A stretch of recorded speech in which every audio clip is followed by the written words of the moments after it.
Well, welcome back to Track and Travel with Rick. In our previous video, we just did an oil change to my son. He's running the camera there. How you doing, Ricky? Good. Good. So, yeah, this is MORryde upfitted. And so what the heck does that mean? MORryde is a well-known manufacturer of aftermarket parts for motorhome chassis, and they make some really good stuff. So I was very surprised to see that decal on here, and so I was kind of wondering what that means. So let's crawl under this thing and check out a couple things and show you the underside. So our previous video, we did our oil change, and so showed you how easy that is, but we'll talk about that a little bit more. So underneath, this does have a front sway bar, but this does appear to be a Ford part number, but we have a steering stabilizer. So this is my first vehicle with one of these, and this is supposed to take some of the shimmy out while you're driving down the road. Again, this 2022 chassis E450, and they have not changed these things in forever, so not much difference other than the engine and maybe the transmission.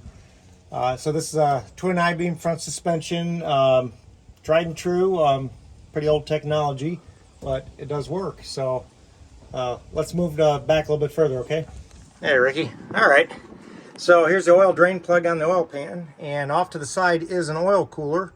Got the coolant lines going to it, and so we got oil cooler. This is really cool. The transmission pan, completely unobstructed. I can get all the screws out, and we can get the transmission oil changed. We'll do that.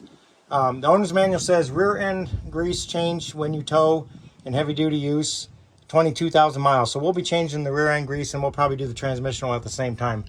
I know a lot of people, it does say, 150,000 miles, but I intend to drive this a long time, and it looks really easy to change. So we'll do that. What's next? Okay, scooting further back, we can see the drive shaft coming out of the back of the transmission, and I'm looking at the exhaust. It is a single exhaust, but pretty nice Y pipe.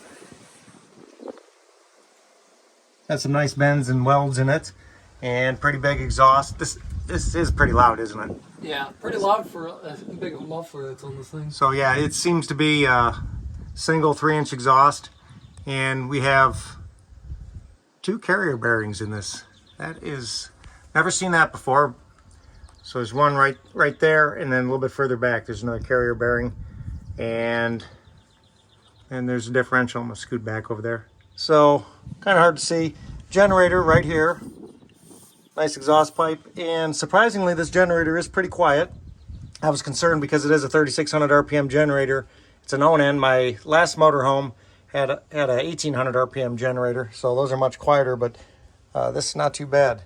Let's get turned around. Okay, so about the middle of the motorhome, I'm wondering what this is, and realizing this is the hydraulic pump for the slide out and possibly for the jacks. It has hydraulic jacks for the rear, and unfortunately on this one the slide out only operates when the engine is running, so that's kind of a pain, but we work around it. We run the engine. So we're looking at these hangers for the drive shaft, and hey, makes your welds look pretty good, Ricky. Yeah, I don't get why it's like they stacked a few plates and then they stacked maybe like a square tube or a U-channel. I can't really tell what that is. Yeah. And then they stacked another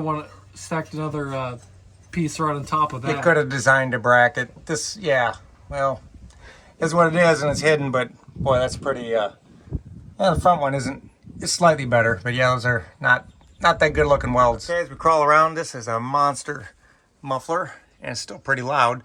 And we're looking at, it appears to be a Dana axle. I do not know the model of it. It does have 456 gears, and it's an open differential. I got stuck in the mud, that's how I know.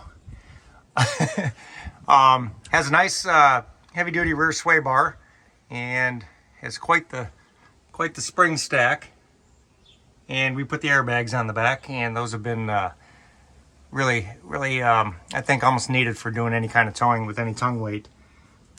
This does, let me scoot up a little bit further. All right, look at that. Twin piston rear disc brakes. So it's got a lot of brake on this thing. And this does stop good. Look at that spring stack. It actually rides pretty smooth. I'll look forward. Okay, looking from the back end, that's a 55-gallon fuel tank.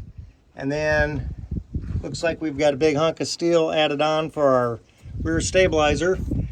I should say they're stabilizers. And I was wrong, these are not hydraulic.